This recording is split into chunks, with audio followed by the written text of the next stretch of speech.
¿Qué tal, amigos? Bienvenidos a su podcast favorito. El día de hoy estamos con Ale Gómez. ¿Qué tal? ¿Cómo estás, Ale? Hola, John, un gusto, doctor, aquí. Quiero decir que yo soy fan de Paracetamol y entonces para mí es un honor poder estar aquí, así que gracias. No, el honor es mío y qué bueno que se venía cocinando esta entrevista. ¿Desde cuándo? Fíjate que tenía pendiente. Era un proyecto que ya estamos como que tambaleando, pero ahorita con la ayuda de Click Producciones, así que igual pueden darse una vuelta por acá. Estamos de nuevo iniciando pues este proyecto. Y hoy vamos a hablar, para la gente que nos conoce, para la gente, mejor dicho, que no la conoce, una pequeña descripción de usted quién es, a qué se dedica, porque yo siempre he dicho que la gente que habla de temas importantes debe tener la preparación y sobre todo que siempre se lleven algo a casa pues de la persona correcta. Claro. Pues mira, concuerdo totalmente contigo. Hoy en día ya hay muchas personas que hablan porque leyeron un libro, sí, y entonces o ya se creen, TikTok. entonces se creen muy expertos en el tema. Digo, sin duda aún nosotros que tenemos la profesión o el perfil para poder tratar estos temas, pues nos quedamos cortos porque pues realmente esto es estudiarle todos los días, ¿no? O sea, esto va todos los días va cambiando. Y a veces, por ejemplo, algo que realmente la literatura científica te dice, oye, esto es correcto, pero como en medicina y en salud no se individualiza cada cosa, se tiene que individualizar, perdón, algo que le puede servir a esta persona es totalmente lo contrario para esta persona, tiene totalmente lo opuesto, y por eso siempre decimos, las dos frases de este podcast es, no se automedique y siempre vaya con su médico, y un video de consulta un video de internet nunca va a suplir una consulta médica. Claro, sí, porque luego ven el video y dices, ay, tengo cáncer. O sea, no, hombre. Pero sí, totalmente de acuerdo contigo. Ya hay muchos pseudos, o sea. Sí, de todo. Ya en mi caso, que soy psicóloga, entonces ya hay muchos pseudoterapeutas, coach, que les llaman ahorita y te dan, pues, obviamente todo un coach de vida. Ahora no, por eso los estoy criticando. Claro. Creo que, pues, ciertamente son fuertes en eso, pero siempre se necesita la base, en este caso, científica. Científica, totalmente. Y justo me estoy acordando y digo, ya en un plan acá un poco más relajado, hace unos días me pidieron una entrevista a una persona que, pues no voy a decir su nombre por respeto, ¿no? Pero me dice, no, que Lee, sí, claro, con mucho gusto, ¿no? Tenía el tiempo y lo hicimos, era a través de un en vivo. Y entonces ya es que el en vivo, pues empiezas hablando y después te hacen la invitación. Sí, te hacen. Entonces, pues bueno, yo a partir de la invitación empiezo a hablar, ¿no? Y me hacía las preguntas y yo respondía así. Luego veo en el intro era así como que si tú con quien tú quieras ir, con un chamán, con no sé qué, o en este caso tenemos de invitada a la psicóloga, y yo así de, o sea, te imagínate la comparación, ¿no? Sí, que hoy la gente esté recurriendo a ese tipo de personas, y te vuelvo a repetir, no es crítica, hay personas quienes creen en eso y yo sí los critico, perdóname, pero yo sí los critico. Y bueno, pues cada quien, ¿no? Sí. Pero oye, poner a ese mismo nivel, en este caso sí, la verdad sí me fue una falta de respeto. Incluso quité la colaboración de mi Instagram para que no apareciera ese video, porque sí, al final sí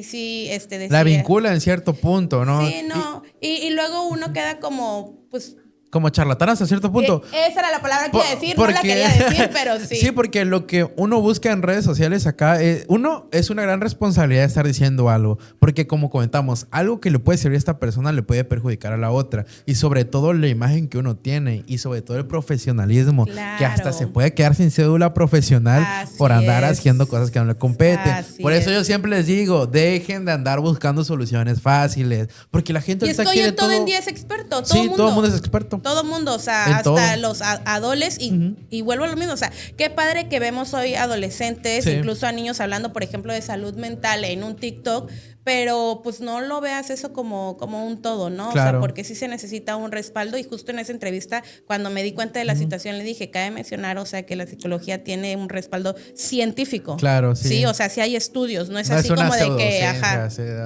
Entonces, pues sí, nada más ahí como... Sí, como dato, sí, no, y es importante eso. Y aparte, todo lo que mencionemos aquí, siempre cuestiónenlo. O sea, nunca se deben de casar con una ideología. Al final de cuentas, somos amplificadores de la información científica y que como todo te puedes equivocar, o sea, en todos los asuntos. Claro, ¿no? porque pues también involucra al ser, ¿no? Claro, a la persona. sí. Entonces, cada quien en base a su historia y su experiencia también le vas a meter de ahí. Claro. Y es totalmente válido, pero pues bueno, uno, como tú bien ya lo decías, se tiene que cuestionar todo. Totalmente. Y bueno, después de esta pequeña introducción, hoy vamos a hablar de uno de los temas más interesantes. Usted, señora, que nos está viendo sentada en su casa domingo por la tarde, y es acerca de lo que es un poco el sistema educativo y sobre todo hacer un análisis psicológico para que ustedes le entiendan, no vamos a usar palabras redundantes, pero acerca de lo que es el sistema educativo referente con un análisis psicológico, ¿no?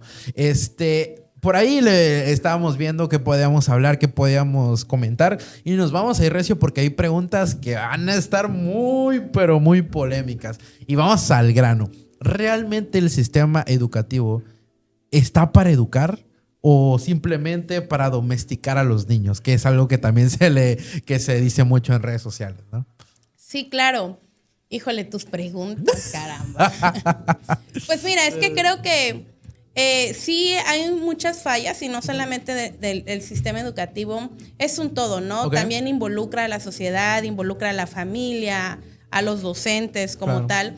Pero sí, el sistema es el que nos da justamente, el que nos da la bienvenida, el que nos abre la puerta para poder, en este caso, hablando de la inclusión escolar, pues poder integrar, por ejemplo, a un niño con una capacidad distinta. Sí. Entonces,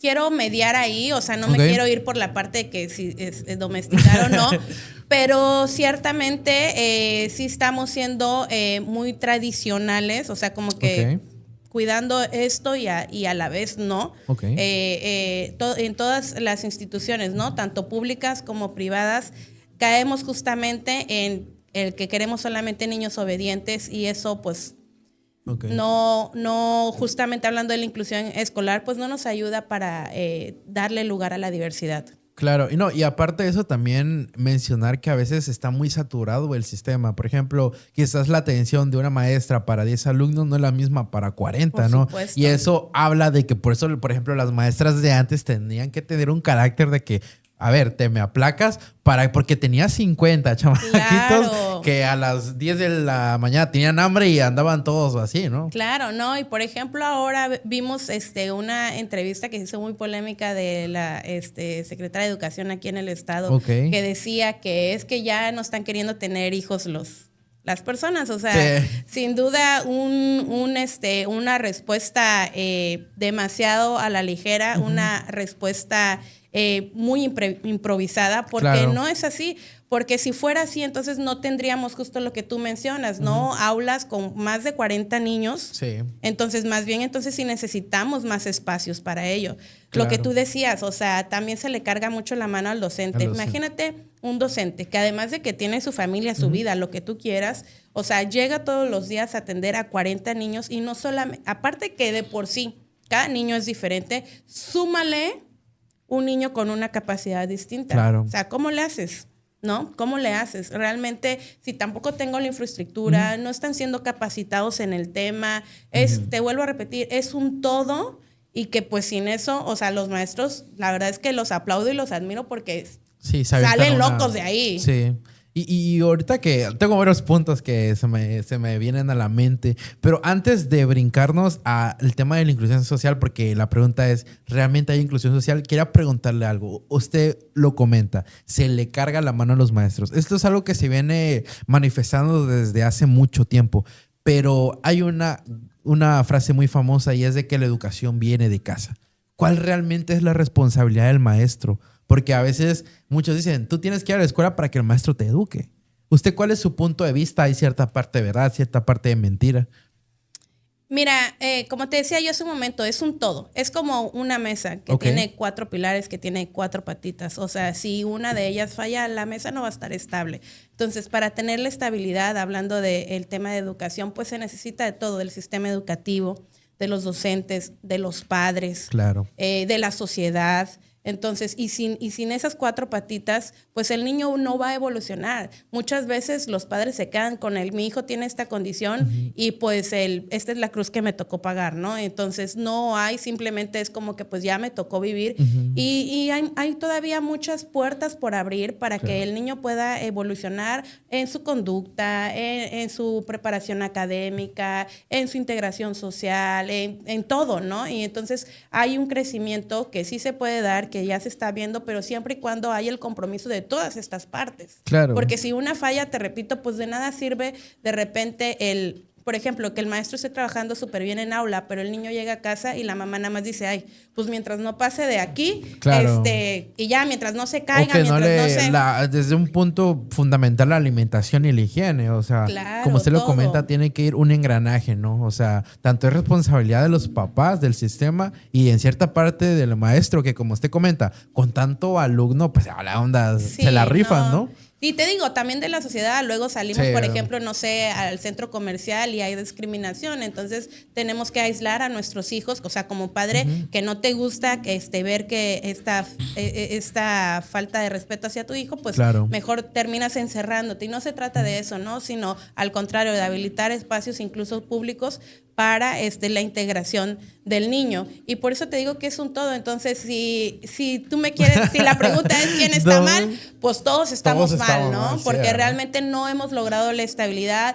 Hay mucha cultura acerca de, hay poca difusión sobre la inclusión social, e incluso en el punto clave que son las escuelas, no lo hay. Es como, esto es la semana de la inclusión, incluso tú te metes al buscador, al internet, y lo que te van a salir son figuritas de la niña con muleta, el niño con lentes, el niño en silla de ruedas, y como la también, Barbie que tiene la bomba de insulina, no sé si lo veo. Exacto, sí, pero digo, son situaciones físicas que claro que también entran en el tema de la inclusión, pero también tenemos a niños que los ves completos, o sea, es decir, sus 2 manos, sus 2 pies, pero ¿qué tal acá, no? O sea, realmente su funcionamiento a nivel neurológico, pues, el término sería niños neuroatípicos, y entonces, pues, unos los está viendo bien, pero realmente necesitan otras formas para ser educados, que muchas veces los docentes lo desconocen porque, como te mencionaba hace rato, la escuela es muy tradicional en México. Claro, muy tradicional y aparte de eso, desde el punto de definir qué realmente es la inclusión social. Porque ahorita hay tanta información que la palabra inclusión yo creo que se ha pervertido y las personas, y a ver si no me meto en problemas, que realmente deberían de tener la inclusión en todos los aspectos, son las que están siendo olvidadas por un segmento el cual, si bien tiene que tener realmente una inclusión, se está desviando totalmente el asunto. Sí, claro. Hay también, se malentiende la inclusión. Y hablando de la inclusión escolar, por ejemplo, las escuelas, sobre todo las escuelas particulares, los colegios, es inclusión para ellos, es de repente, pues yo permito que el niño con TDA, con autismo, pues se inscriba. Y ya con eso estoy siendo inclusivo, pero la realidad es que mis docentes no están preparados. En la infraestructura, no, o sea, no tengo ni idea de cómo tratar a un niño con ese diagnóstico. Y también es importante que los padres, porque también los padres de los otros niños es como que no te juntes con. Claro, ¿no? Es rarito, ¿no? No hay esta cultura, y no solamente por los docentes, sino incluso hasta el personal de mantenimiento, porque el niño va al baño y se lo encuentra, cómo es tratado, el vigilante, todo el entorno. Entonces la verdad es que sí estamos muy escasos en este tema. Sí vamos muy por atrás de muchos países, etcétera. Entonces la responsabilidad sería ser del papá, buscar el lugar perfecto en dado caso para esa inclusión, porque, o sea, cuando estamos niños de que, ya viste el niñito, o sea, y a veces no con malicia, pero sí, o sea, termina ese niño cayendo en depresión y pasando bullying, acoso escolar, y es donde termina prácticamente el niño sufriendo mucho. Entonces, punto número 1, correcta selección, ¿no? Pero ¿qué pasa, por ejemplo, en un entorno más realista aquí en México? La capacidad económica quizás de llevar a ese niño no sé, a un lugar especializado, ¿no? Justo, O sea, justo eso te iba a comentar, que realmente esto de la selección pues es un albur, claro. porque a lo mejor tú dices, esta es la mejor escuela, pero no tienes el tengo poder dinero. adquisitivo para tener ahí a tu niño. O bien, esta es la mejor escuela, pero resulta, y ya me ha pasado, Ok. que no lo aceptan. ¿Por qué? Temas políticos, económicos, ¿No? influencias. Justamente porque no, cuando ves al niño, o sea, en este caso, Ok. quienes hicieron el filtro, pues ya han de decir, quiero pensar, ¿no? Pues no voy a poder con este paquete y mejor le digo no, porque realmente, y te estoy hablando específicamente de este Ok. caso, en un colegio aquí en Villahermosa, que no es tradicional, con eso te estoy diciendo todo Ok. porque son como 4 colegios que no son tradicionales aquí, entonces es muy poquito para que le atines de qué colegio te estoy hablando. Y de repente se le dijo a la mamá, pues discúlpenos, no lo vamos a poder. Y no hubo explicación alguna y ahí quedó la cosa. Entonces, te decía yo que es un albur porque también hoy se agradece, por ejemplo, en la reforma educativa donde ya desaparecen las escuelas de educación especial. Ok. Anteriormente era el niño va a una escuela, el niño que requiere la educación especial va a una escuela y lo demás en las escuelas públicas o particulares, pues bueno, los niños Son atendidos, ¿no? neurotípicos y los niños neuroatípicos pues se van para allá. Hoy en día las escuelas tienen que tener un área de USAER donde hay pedagogos, terapeutas del lenguaje, etcétera, para la integración y esta educación especial desaparece. Ok. Suena muy bonito en la reforma. Sí. En lo escrito suena En lo escrito perfecto. todo suena y bonito. dices tú, ya la llevamos de ganar. Pero del dicho al hecho, ¿verdad? Entonces, realmente resulta, como te decía hace rato, que entonces para yo no caer en contra de lo que la reforma me está pidiendo como colegio, pues te digo a ti, padre, sabes que sí lo puedes inscribir y entonces ya estoy siendo inclusivo. Pero no tengo a mi personal capacitado. Porque si yo no lo acepto, se me viene una ola de crítica en internet y no en solo las redes crítica, te sociales. puedo demandar. Y demandar porque tú estás violentando a mi hijo por no querer aceptarlo, ¿no? Claro. Entonces, para evitarme la demanda y para evitarme yo, director del colegio o institución, pues te digo sí. Pero realmente es como que éntrale y ahí ves tú qué haces, ¿no? Ok. Y aparte, como requisito obligatorio es, el niño entra con su maestra sombra. Entonces, lo que mencionabas hace rato con el tema del poder adquisitivo. Para yo poder tener a mi hijo, tengo que seleccionar la institución adecuada, pero también tengo que pagar un salario a una maestra sombra. ¿Qué es una maestra sombra? Es la maestra que se encarga de adaptar el contenido, de ayudar, de apoyar al niño. Eso es lo correcto. Pero no se entiende así, porque en la mera realidad, por eso te digo que es un todo. Hay muchos padres que saben lo que es una maestra sombra y se le da el lugar como tal. Ok. Ok, porque pues son herramientas, te vuelvo a repetir, es adaptar el contenido totalmente a la necesidad del niño. Pero hay otros papás que de repente ocupan nada más a la maestra sombra como una niñera, ¿no? Mientras pues que no se caiga, no se pegue, no le pase nada, nada más ¿no? cuídamelo, literal, ¿no? Exacto. Y entonces la institución o el colegio o escuela también de repente dice, pues ya trae a su maestra. Entonces el niño está ya con su maestra y yo docente estoy dando la clase. Ya me libero, me lavo las manos, ¿no? De dejar estoy dando clase y no volteo a ver al niño. Entonces, a ver, quien está dando la clase es el maestro y la maestra sombra es solamente un apoyo. ¿Ok? Porque si la maestra sombra va a terminar dándole la clase al niño, pues mejor que haga homeschool. Claro, ¿no? claro. Entonces, cada vez es imposible mantener a un niño neuroatípico, o sea, en cuestión económica, por todo esto. Claro. Y también súmese eso el tratamiento que debe de llevar, ya sea con el psicólogo, con el psiquiatra, con el neurólogo. El neurólogo o el tratamiento farmacológico en dado caso. Todo eso que va complementando ese bolsillo que el salario mexicano promedio no te lo puede, o sea, dar para que lo pagues. Y ahora, supongamos que tenemos este escenario en el cual estamos hablando de la inclusión. Ya identificamos niños que ya tienen un diagnóstico, que ya fueron con un neurólogo, pero ¿qué pasa de esos niños que no se han descubierto, ya están en segundo, tercero, cuarto, quinto año? ¿Cuál sería la clave, usted como psicóloga, para identificar esos rasgos que puede tener un niño ¿cuál fue? Atípico. Neuroatípico. Ujú. Sí, bueno, pues es que es una infinidad, ¿no? Obviamente Ok. la mejor herramienta es la observación, pero pues si el docente no sabe observar, ¿cómo lo identificas? Muchas veces como papás es muy difícil. ¿Por qué? Porque pues tú como papá es como que, ay, mi niño, no, es que él es así y hasta lo diríamos aquí en Tabasco, lo achechamos, ¿no?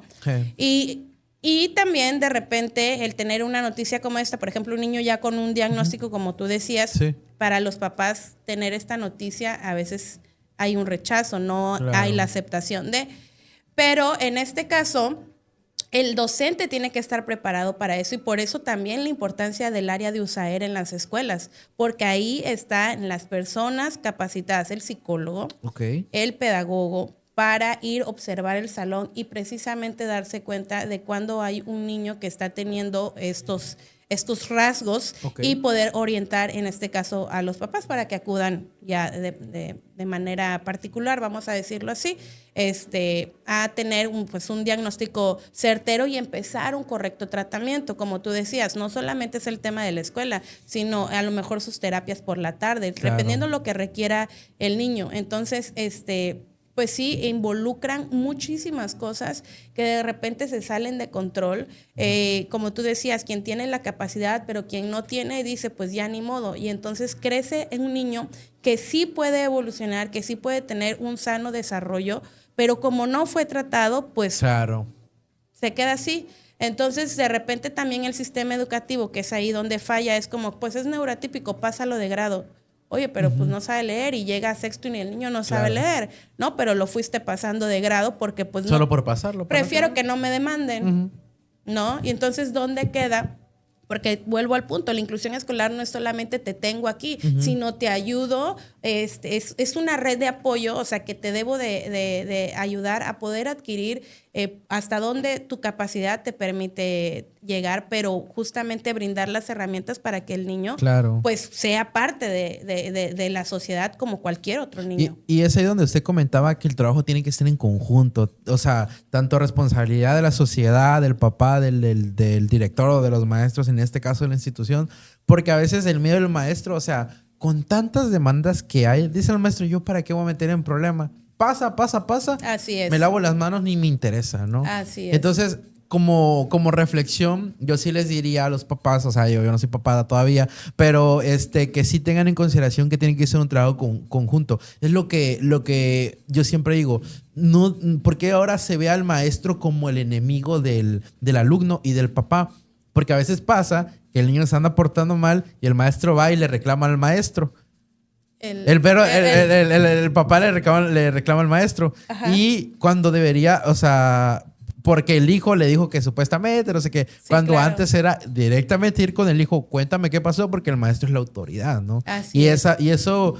ese como que, ¿cómo le podríamos llamar? Ese panorama se ha perdido últimamente, ¿no? Sí, es lo que te decía, no existe la colaboración, sino que todos estamos trabajando de manera individual Claro. y no debería así, porque es una red de apoyo, como mencionaba hace un momento. O sea, está el padre que sí está súper comprometido con el niño y como dices tú, si tiene el poder adquisitivo y si no lo tiene, busca la manera, las formas también. Hay instituciones públicas que te brindan esto, sí, obviamente con más peros, ¿no? O sea, Claro. que a lo mejor tu terapia va a ser cada 2 meses en lugar de que sea semanal, pero bueno, sí lo hay, o sea, cuando uno está comprometido con la salud, con la integridad del niño, lo puedes lograr, Claro. ¿sí? Pero también hay papás que, como te decía y hace un rato, que ni siquiera quieren ver la verdad, es como que, ay, ya, ¿no? Entonces, ahí es donde está fallando el padre. Hay padres que no aceptan el diagnóstico de los niños y que entonces le echan toda la culpa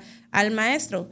Y por otro lado están los docentes que están muy comprometidos, que justamente están al pendiente del niño, cómo hay que hacerle, sí, no le puedo dejar la misma tarea que a los demás, Claro. le tengo que poner algo más audiovisual o etcétera, o sea, adaptar el contenido Ok. para el niño. Y hay docentes, como te mencionaba ya hace un rato, que simplemente el niño es un mueble más en el salón, ¿no? Entonces, es un todo, o sea, todos fallamos y todos nos comprometemos en esto, vamos a rescatar la niñez en nuestro México, ¿verdad? Sí. Pero pues a veces está bien el docente y el padre no. O a Y veces a está bien el viceversa. padre. Me ha tocado, por ejemplo, a trabajar con instituciones educativas donde no tienen ni idea de qué hacer con los niños y el papá les dice, pues te pago un curso para tus maestros para que sepan, o sea, que el papá realmente está comprometido, Ok. pero que también la institución está abierta para recibir esto. El apoyo, ¿no? Hay otras instituciones donde lo mismo, no saben nada y entonces el papá empieza a decir, oye, pero esto, pero lo otro, y lejos de abrirse pues a seguir preparándonos y estudiando para darle un ambiente correcto al niño, se cierran, se sienten señalados y eso, o sea, no, o sea, yo estoy bien y entonces te vuelvo a repetir, es un todo tiene que ser en conjunto porque si no, no logramos nada. O sea, aunque 3 de las patitas estén bien, por una sola que no esté comprometida con esto, la estabilidad de la mesa Nunca va a ser, pues. ¿Y recuerda alguna historia conmovedora, algún caso que usted recuerde referente, no sé, a este tema de la inclusión social en algún niño que le haya llegado a consulta? pues conmovedor como tal. O a veces triste o positivo, no sé. Pues justo de todos los que te he comentado, de repente sí entra como esa rabia de decir, oye, o sea, ¿por qué la escuela no está trabajando? Nosotros estamos echando ganas acá. Agradezco mucho, soy muy afortunada de tener pacientitos con padres muy comprometidos en el tema, como los que te estoy contando, que a veces le tienen que invertir hasta el mismo colegio, pero salen adelante, ¿no? O ahí le están buscando, o lo llevo aquí, lo llevo allá. Y entonces, realmente en ese sentido estoy muy agradecida, pero creo que lo que más me ha tocado el alma en trabajar en los niños en el entorno escolar es justamente los compañeros, los demás niños, que a veces es tan difícil para nosotros como adultos decir, oye, ¿cómo trabajo con él? O a veces tratar mal al niño. Y los niños, los compañeritos, sin necesidad de tener una clase específica sobre el tema, ellos hacen la inclusión sin necesidad de ser enseñados en el tema, ¿no? De, ay, viene Juanito, vengan. O, por ejemplo, el caso de un niño con autismo, que tú sabes que tienen hipersensibilidad auditiva. Entonces, lo que tú estás escuchando aquí, él lo escucha aumentado, súper aumentado, y entonces eso... O sea, es como le está taladrando el cerebro. Claro. Y de repente los mismos niños se empiezan a dar cuenta que cuando hay mucho ruido, pues el niño se tapa los oídos o entra en crisis y demás. Pero con la simple observación, imagínate un niño que no tiene ninguna carrera profesional y se da cuenta a través de la observación de la necesidad de un niño con autismo y de repente y de la nada, no sé, hay de repente las piñatas, ¿no? Por ejemplo, en las escuelas. Cumpleaños entre el otro compañero y hay una piñata y los niños, pero no griten porque Juanito se pone, ¿no? O la niña que va y lo abraza porque en este momento están cantando la mañanita muy fuerte y el niño pues no está soportando el ruido. Entonces, los niños nos dan una gran lección para los adultos que no sabemos tratar este tipo de temas. Eso, la verdad es que para mí es lo que más me conmueve siempre son los compañeros de aula. Sí, y ahora sí que igual incluso esa educación también tiene que venir por parte de quizás los padres de los niños que probablemente, o sea, no tienen esa enfermedad, pero saben los papás, todos los papás se enteran cuando hay alguien que tiene una discapacidad. Y es donde tiene que fungir el papel de decir, ¿sabes qué? Mira, Pedrito tiene esta condición, no debes estar burlando, oye, y esto y otro. Y ahorita que comentaba, ¿ha habido aumento de casos de niños con autismo o con TDA? Sí, fíjate que justo el otro día iba yo a mi chequeo con mi doctor.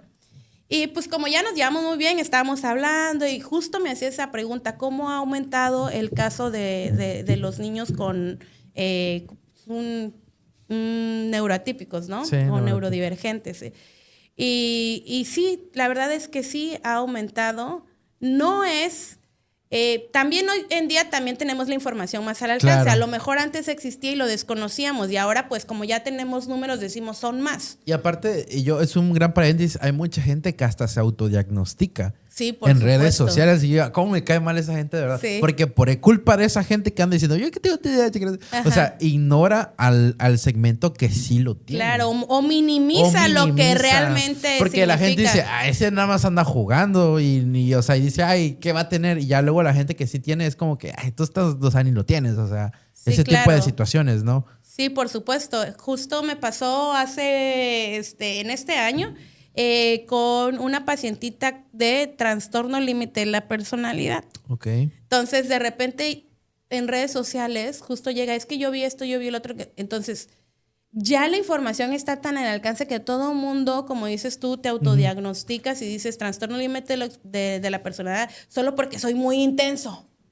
Eso no es así, ¿no? Ya se lo va creyendo, ¿no? Claro, y entonces, pero no solo se lo va creyendo, sino también va justificando todas sus sus conductas, que no, en este caso, pues no. Es como que hoy vi un meme que decía, no tienes TDAH, solo eres un berrinchudo maleducado, ¿no? Y por eso es importante siempre la valoración de un médico especialista Claro, en por esa área. supuesto. Y por ejemplo, ¿usted por qué cree que ha aumentado ese número de casos? Bueno, hablábamos de que probablemente sea por las estadísticas que antes no estaban bien documentadas, pero en su práctica médica, ¿qué patrones usted observa que generan? Evidentemente hay un componente a veces genético, pero en el aspecto ambiental o social que vaya influenciando todo ese tipo de comportamientos. Fíjate que yo me voy más por la neurociencia. Ok. Y creo que tiene mucho que ver también con, como hoy en día tú como doctor ves cada vez más casos que están totalmente relacionados con nuestra alimentación. Sí, la disbiosis intestinal. Entonces, hay un común denominador en la mayoría, no en todos los niños, que por ejemplo su menú es poco variado. Entonces comen 2, 3 comidas iguales. Salchichas, embutido, pizza, hamburguesa, todo. Y no lo sacas de ahí porque, pues, por ejemplo, en el autismo es muy cuadrado, ¿no? A veces uno... se has escuchado, ¿no? Que la gente dice que... Y bueno, y es verdad, ¿no? Claro. Que el niño autista es muy inteligente. Pero realmente es porque va del 1, 2, 3, 4. O sea, es muy cuadrado. Sí. Que organiza todo por colores, por tamaños. Y por eso le llamamos que son muy inteligentes. Y no estoy diciendo que no lo sean. Okay. Pero realmente esto... Como come salchicha... Choco Crispies, pollito, lo más sano, ¿no? Y entonces tú le quieres venir a meter un caldito de verduras, pues ya no, porque él es salchichas, Choco Crispies, entonces es todo muy cuadrado, ¿no? Está hablando del autismo. Claro que sí se puede llegar hay casos incluso ya de niños que evolucionaron a través de simplemente el cambio de la alimentación, que tiene mucho que ver. Entonces, quiero atribuírselo a eso. Tú también hablabas de la influencia o la cultura que hay ahorita, ¿no? Como sociedad, de repente nos hemos vuelto también muy permisivos ante muchísimas cosas y como tú bien lo dices, algo que la gente le llama berrinche, ¿verdad? Y que no se corrige, después te autodiagnosticas con un trastorno, un síndrome que no es así, ¿Y ¿no? cómo le podría usted decir a los padres, cómo podemos diferenciar ambos de un berrinche a un trastorno en dado caso relacionado? Acude con un profesional, ¿no? Eso te lo va a decir, en este caso, por ejemplo, un neurólogo. Ya hay... Es medible, pues. Sí, ya hay estudios, ¿no? Claro. Que te van guiando, ¿no? Claro, pero no te dejes guiar por una simple conducta. Sí, porque ese es el detalle, que mucha gente ve un cierto patroncito y ya de ahí bajo eso quiere venir a básicamente diagnosticarse. O al revés, el niño sí tiene un caso y lo reducimos y lo minimizamos a una conducta y decimos, el niño está haciendo un berrinche. No, el niño tiene algo y tú no lo has identificado, no has acudido a un profesional para que te diga realmente y cómo abordarlo, ¿no? Claro. Y terminamos, por ejemplo, pues pegándole porque no tenemos la paciencia, porque desconocemos el tema. Y el manejo también de cómo poder Exacto. controlar esas crisis. Incluso con los niños, o sea, no me gusta este término, pero pues también hacemos que esto pueda ser entendible para el público, es incluso los niños normales, ¿verdad? Todos son diferentes. Sí. Y no sabemos cómo lidiar nosotros como adultos, no tenemos a veces la paciencia, la inteligencia emocional para poder controlar, saber gestionar o para poder sostener, ¿verdad? Una situación específica. Y le exigimos al niño que sí la tenga. O sea, ni siquiera nosotros como adultos sabemos de repente cómo manejar o gestionar alguna emoción. Y le pedimos a los niños que sí lo hagan, como deja de llorar, ¿no? Sí, o sea, deja de enojarte, deja de gritar, ¿no? Y el adulto está peor, ¿no? Claro, sí, de ahí ves a la mujer toda histérica. Y me sumo porque aparte de ser psicóloga también soy mamá. Y justo lo que tú decías hace un momento. A ver, o sea, ahí está la teoría. Pero también está la práctica, porque yo puedo saber mucho, pero de repente en casa, o sea, tengo un mal día en el que te olvidas de las herramientas y terminas gritando, ¿no? Justo yo mencionaba, hace poco me hacían una entrevista en Comalcalco y decía yo, uno de los primeros talleres que yo empecé a dar eran sobre crianza respetuosa. Estudié mucho sobre eso y me fue muy bien, fui muy exitosa en su momento impartiendo esos talleres. Pero de repente fui mamá. Y el primer niño, pues todo súper padre, la crianza respetuosa, yo creo que es mi hijo que más ha gozado de sus padres, ¿no? Y de repente nace el segundo y le va. Y dices tú, hombre, o sea, ¿de dónde saco la paciencia? ¿Cómo le hago que en lo que atiendo al uno, al otro? O sea, de verdad, o sea, sí llegas al punto de la histeria porque no sabes. Y luego, pues me llegó el tercero, imagínate.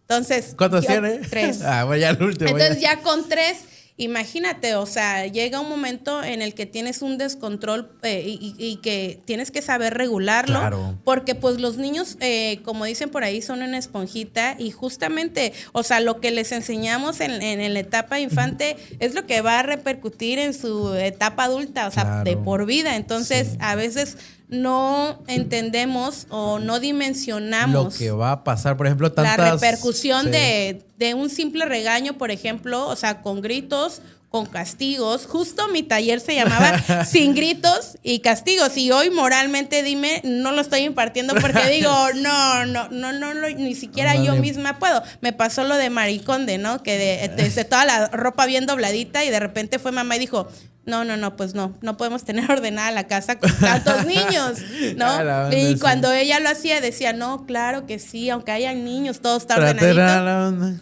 Entonces se retractó y justo pues yo también, ¿no? Digo, no es que no se pueda la crianza respetuosa, pero sí llegan momentos en los que te rebasa. Como usted dice, del hecho a la práctica, ¿no? Porque igual pasa mucho en el personal de la salud que más el que dice, aliméntate bien, duerme sano, come bien, ve a consultas, y es el que menos lo hace, ¿no? No, y llegas al médico y está con su Coca-Cola, o te la encuentras en el pasillo fumando. No, hombre. No, sí, a veces sí, es un espejo a veces de lo que sacrificas por esto y lo otro. Digo, en su casa, pues sí. Y, por ejemplo, es una pregunta un poco hasta utópica, pero si usted tuviera una varita mágica, supongamos que tiene una varita mágica y va usted a cambiar el sistema educativo, ¿qué sería lo primero que usted cambiaría desde un punto de vista analizándolo psicológicamente? En el aspecto de que hay que a veces es disfuncional. Porque otro tema una preguntita que le tengo por ahí muy gorda, si gusta la puede contestar primero, es ¿por qué hay tanto niño que opta, o a veces adolescente que opta por la vida fácil para irse al narcotráfico? Que es una pregunta un poco densa. O sea, aquí el doctor me pone en jaque mate, caramba.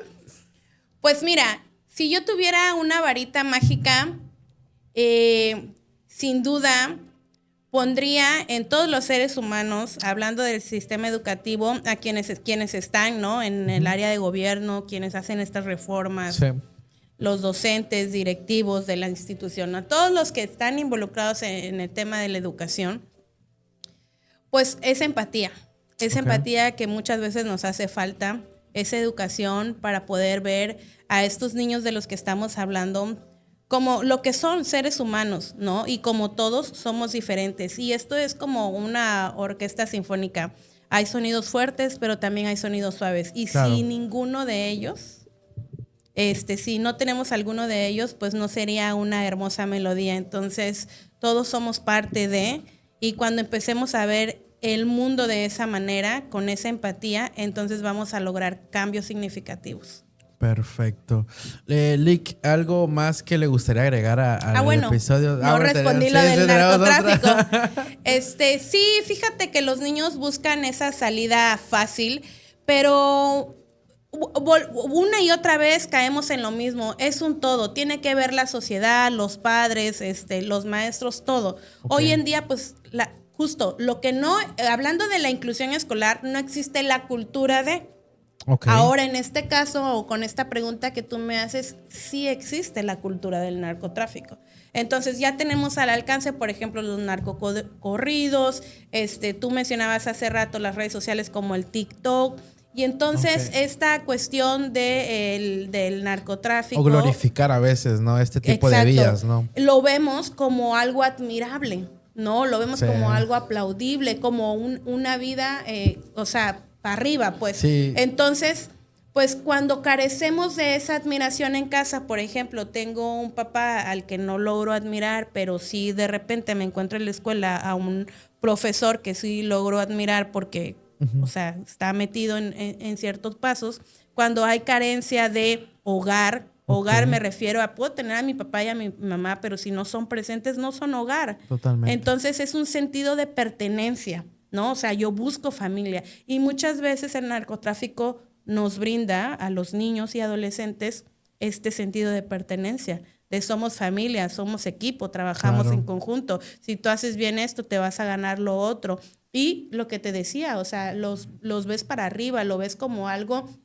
como una aspiracional, ¿no? Aspiracional. Y entonces, pues bueno, de repente, pues hoy en día es la primera, claro, ¿no? Las primeras opciones por la cual pues nuestra adolescencia se está yendo por ahí, pero te decía yo, es la cultura del narco, que ya es parte de como el nopal y los tacos. Sí, de la cultura mexicana. De la cultura sí, porque mexicana. No sé si usted vio la serie de Narcos en Netflix. No la vio. No. Bueno, es que bueno, yo la vi porque la verdad es que la recomendaron mucho, igual la de Pablo Escobar. Ajá. Y, y cuando usted la ve, hasta como que empatiza con el actor. Obviamente, hasta como que dice, oye, qué chido fue la historia. Pero ya luego cuando uno hace el análisis de que, oye, estos hicieron esto y esto. ¿Y cuánta gente perdió la vida? Y es como dice, como dice usted, hay una cultura pues que glorifica esto, ¿no? Así es. Para ir cerrando este episodio, yo le quiero agradecer mucho, pero también le quiero agradecer a mis amigos de Puretos que nos enviaron unas... Riquísimo, unas aguas. Ya me dijo mi amigo que el nivel de azúcar se puede adaptar. Este es el azúcar estándar. Se puede hacer un poco menos dulce. Así que, amigos, vayan a seguirlo a sus redes sociales. Aquí va a estar apareciendo por acá abajo las redes sociales de aquí, de este emprendimiento tabasqueño, por si ahí tienen la curiosidad de darse una vuelta. Eric, ya para ir cerrando este episodio, un mensaje que le quieran mandar a la población referente a este tema de la inclusión. Es un tema muy largo, hay muchos temas que se nos están saliendo que no tocamos, pero para cerrar esto va a haber segunda parte sí o sí. Yo encantada de venir aquí las veces que tú me des la oportunidad. Gracias, es un honor, sí. Entonces, un mensajito que le quiera mandar al público. Pues yo creo que quiero repetir justamente lo que dije hace un momento, que esto es como una orquesta sinfónica, ¿no? O sea, hay sonidos fuertes y hay sonidos suaves. Y si alguno de ellos no está, no tenemos una hermosa melodía. Y la hermosa melodía es entender que todos somos diferentes. Y no solamente hablando de los niños neuroatípicos, de la neurodivergencia, sino todos los niños en general somos diferentes. Todos los niños son diferentes por diferentes crianzas, sus historias y demás. Esto nos hace ser únicos y especiales. Cuando empecemos a ver el mundo como esa hermosa melodía, sin duda nuestra niñez mexicana va a ser lo que siempre decimos, ¿no? El futuro El futuro de México. Pero ¿qué estamos haciendo con ese futuro en este presente? Totalmente de acuerdo y sobre todo verle un poco el lado positivo, ¿no? A las redes sociales. ¿Y por qué lo menciono? Porque por este tipo de canal también se puede un poco educar a la población que a veces tiene muchas dudas, pero sobre todo igual tengan mucha responsabilidad a quién sigue, a quién escucha y sobre todo qué información toma, ¿no? Porque este canal lo hacemos con intención, la mayor intención, pero hay personas que lo hacen con una intención o a veces no con una intención mala, pero no saben de lo que están hablando. Exacto. Y terminan a veces haciendo que las personas se compliquen desde temas de trastornos o psicológicos, psiquiátricos, hasta temas metabólicos, que siempre es importante. Así es, y Sí. es importante, por eso también recuerden acudir a un profesional. A un profesional. Porque sin duda hoy tenemos al alcance, o sea, a un clic la información, pero a veces es información sin fundamento, ¿no? Sí. Y luego las personas, más allá de tener dudas, tenemos desconocimiento. Sí. Y dejamos que cualquiera nos informe. Entonces, pues ahí aguas, ojo. Perfecto. Lee, ¿cómo la vamos a encontrar en redes sociales? En redes sociales, en Facebook como Ale Gómez y en Instagram @psic.alegómez. Esa es mi página de psicología. Y mi consultorio está en Plaza Deportiva, en planta alta, frente a los cines, así que no hay pierde. Eso sí, trabajo previa cita, así que les dejo mi número de contacto, es 9931-468092. Amigos, y bueno, nos vamos, pero vamos a regresar con más. Amigos, les agradecemos a todas las personas que nos vieron hasta el final. Un gusto tenerle, qué bueno que por placer, fin de verdad te agradezco. se dio la plática, temas muy buenos y sobre todo esperamos que les haya servido esta información. Nos vamos, no se automediquen y siempre vayan con su médico. Hasta luego, nos vemos. Chao.